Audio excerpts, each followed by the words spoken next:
Hi everyone, it's Kelly again, and so I finally got some good lighting today, and I wanted to showcase and tell you guys what I had done. Last night I had actually some extra time, and I made a pincushion here. So I made a pincushion to house all of my stick pens, and these are the stick pens that are inspired by the Moulin Rouge collection with all the colors that are in that collection. And look how gorgeous this is. I'm so happy with the way it turned out. There was, I kind of figured this out on my own on how to actually make the pincushion. I didn't watch any tutorials, so I kind of regret not doing that because there was a way that you can make it extra fast and extra easy. And for me, I took the long way and I made it more complicated than it was supposed to be. So I pretty much, when I made this cushion here, the pillow top part, I hand sewed it on the bottom when you could just bunch it up and then I guess use like a rubber band to hold it without actually having to thread a needle, thread in a needle. So there's a tutorial that I found afterwards that showed you the easy way to do it, and I think it's by Donna and Amy. So it's one of the tutorials. When you search pincushion, it pops up right away, and they have like the best tutorial on how to make one. So I pretty much used a box, an oblong shaped box that I had purchased at Michael's, and this is how it looks like in the back. And they also had like this really cool tip where in order to hide the seams, you could attach it to where your flower and your embellishments will be to hide it. So I wish I could have paid attention or watched that tutorial first before I ended up making this one here. And I took advantage of the few hours that I had. So I finally made one, and like I said, I wanted to include a pincushion in this collection, as well as a masquerade mask, but I didn't have time to do that. So now this one here is, like I said, it just houses the stick pens beautifully, and I had used a elastic. It's like a lace that stretches, and this was received from Twin's mom when she had sent me the package. And right here is just a burgundy satin fabric that I had in my stash. And right here is a trim from Joann's, which is the sequins here. And I had attached it all around with hot glue. And then I painted this box here antique gold. It's the folk art metallic antique gold. So the box itself looked like this. I had it was just a plain box, and this is just the top, so I didn't use the top at all. So this is the shape of it actually, and it was $1 at Michael's, very inexpensive. You can definitely use like cans or like all this other cool stuff when I saw the tutorial. So I kind of kicked myself there for not watching it, and instead I could have like used like cans or just recycled material to do the base of it. And then here I lined it with some lace, flat lace, and right here is the trim, the box pleated trim. So this here is the bottom, and this is a trim from Joann's as well. So I got this at the trim section, and that's pretty much it for that. And this stick pen here is from Wild Orchid Crafts, and I just added like some coordinating beads to it and bead caps. Look how pretty that is. I love making stick pens now, you guys. So I made another set that is inspired, shabby chic style, shabby chic colors. So I still have to make a pin cushion. I'm very excited to actually make a pin cushion to house those the different colors that I have as well. And this is just my Moulin Rouge inspired stick pens here. So this here is a flower that I had made, the yo-yo flower, which is layered on top, and then an antique button from the antique button pack that I had purchased at Michael's. And so I'm going to go over the clutch here. I went over it when I had done my the when I had explained the 3 clutches that I had made. But let me go over this one as well, just in case you guys haven't seen that video. But this here, again, is the trim that I had used on that. So this actually worked out perfectly because I used a lot of trims that I had left over, and it was perfect for it. So this here is a Michael's Chinese spray trim that has like a gold finish to it, and the box pleated trim here, and then this lace here I got from Twins Moms. She provided that for me. And then this beaded trim here is from Michael's. This is also from Michael's. And then this is a like a stem for, Christmas season, and I had just used that. It was only 69 cents. It comes in like a bundle.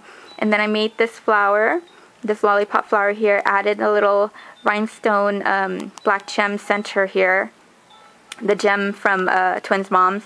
And then this here is a button that I had in my stash, a yo-yo flower. And then right here is just the a flower, the twirly technique, the run and stitch that I had layered on top of the yo-yo.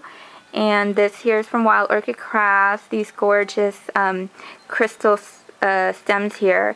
And I had a black one and a burgundy one, so I added those together. And then I added some feathers. And then this here is all, oops, there's like a little web of glue there. And this here is just satin fabric. I lined the whole clutch with it, and then I used, the big lace that I got from the Piece by Piece. Well, actually, Beverly sent it to me in my package winning. So I don't know if she has this available at her Etsy shop, but she sent it to me, and it's fully lined with satin inside, and here's the inside, and I just have some flowers that I need to put together right here that I cut from the Sizzix. So, and speaking of the flower, this one here also is cut from the Sizzix, and I just put it together. Isn't it adorable? So Va had gave me that inspiration because, I was wondering how she made her flowers, and she used her Sizzix Big Shot with the tattered florals die to cut that part out. And I think a lot of women also do that as well. And here is the tag I had made, to match the whole collection. I started off with this tag first before I ended up making this, and I just love the whole color combination and the whole Moulin Rouge theme. So this here is a button that I had in my stash as well, and then this is seam binding from Wild Orchid Crafts. It's called Medoc, the color, and then I had glimmer misted it in like plum, some kind of a plum color, I forgot what it's called.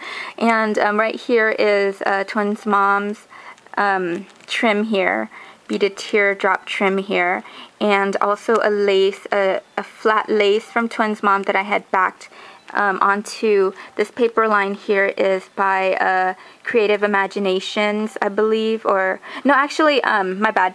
It's actually Canbin, and it's part of this here. Yeah, because Creative Imaginations has something similar to that, but I used it for the box.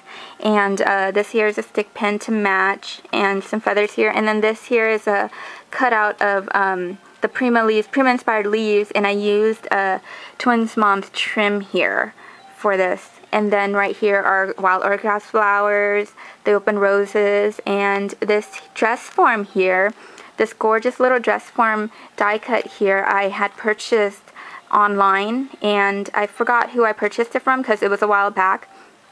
And so it was really, really cute because I've never seen like this die cut, shape dress form before. I've seen other ones, but this one was really unique, and I loved the shape and the whole the size of it, and it worked perfectly right here. So this here is a Jipper black lace from Wild Orchid Crafts, and then these here, I made the dress out of German glass glitter, the 100 grit from Wild Orchid Crafts, and then these are Wild Orchid Crafts also, the 3mm flat backs, which is in the pearl, and then the rhinestone there. And this is a Wild Orchid Craft flower, open rose. And this is a button that I had in my stash. This is a book corner from Wild Orchid Crafts as well. And then a Wild Orchid Crafts lace here, Jipper lace, the same lace that I had used. This was just, what I had left here, and then I used it as part of the dress. So, isn't that adorable?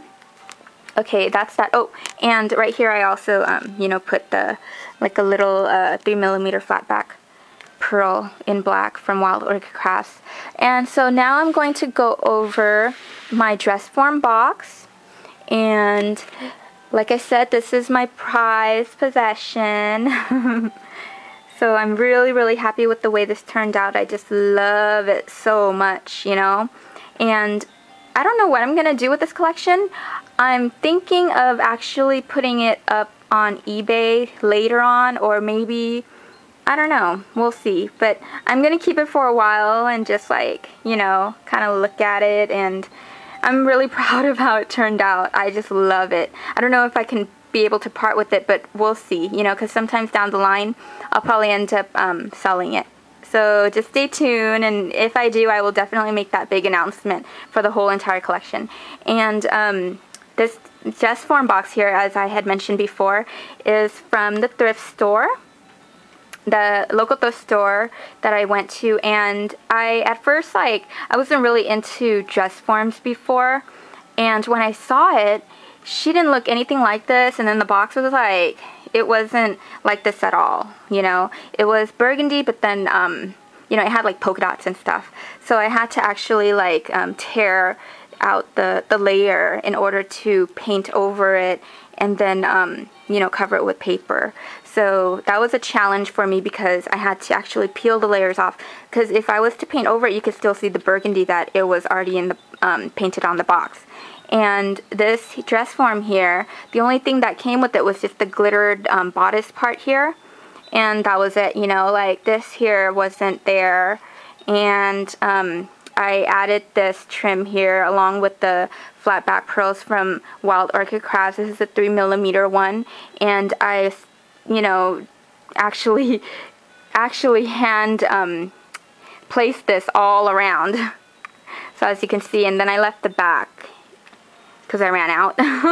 But, you know, it didn't really need it anyways, so I added that, and tediously doing that, and then I added some Wild Orchid Crafts miniature roses here. And also right here, these are sequins from Twins Moms, which was a long strip of it that she had provided me, and then I had just you know, took it apart and then added it with this bead here and made it into like a small little flower there. Isn't that gorgeous?